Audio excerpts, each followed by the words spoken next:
പാകിസ്ഥാൻ എത്ര ശ്രമിച്ചാലും ഭാരതത്തെ തകർക്കാനാകില്ലെന്ന പ്രധാനമന്ത്രി നരേന്ദ്രമോദി.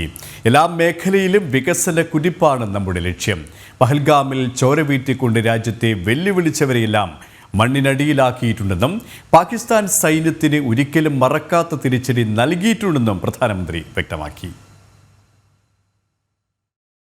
പാകിസ്ഥാൻ എന്ന രാജ്യത്തിന്റെ ഒരേയൊരു ലക്ഷ്യം ഭാരതത്തിന്റെ തകർച്ചയാണെന്നും എന്നാൽ വികസന കുതിപ്പാണ് നമ്മുടെ ലക്ഷ്യമെന്നും പ്രധാനമന്ത്രി നരേന്ദ്രമോദി പറഞ്ഞു. ഇന്ന് എല്ലാ മേഖലയിലും നേട്ടം കൈവരിച്ചുകൊണ്ട് തലയുയർത്തി നിൽക്കാൻ രാജ്യത്തിന് സാധിക്കുന്നുണ്ട്.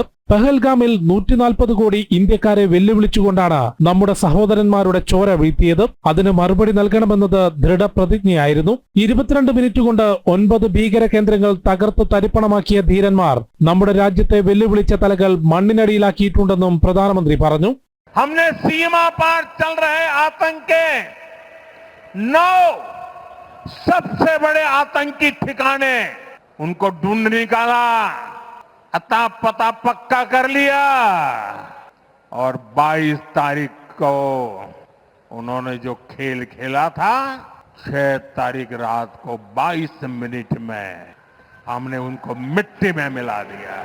പാകിസ്ഥാന്റെ സൈന്യത്തെയും ഭയപ്പെടുത്തുന്ന തിരിച്ചടി സായുധസേന നൽകിയിട്ടുണ്ട്. രാജ്യത്തിന്റെ സുരക്ഷയിൽ ഒരു വിട്ടുവീഴ്ചയും ഉണ്ടാകില്ലെന്ന് മോദിയുടെ ഉറപ്പാണെന്നും അദ്ദേഹം ജനങ്ങളോട് പറഞ്ഞു.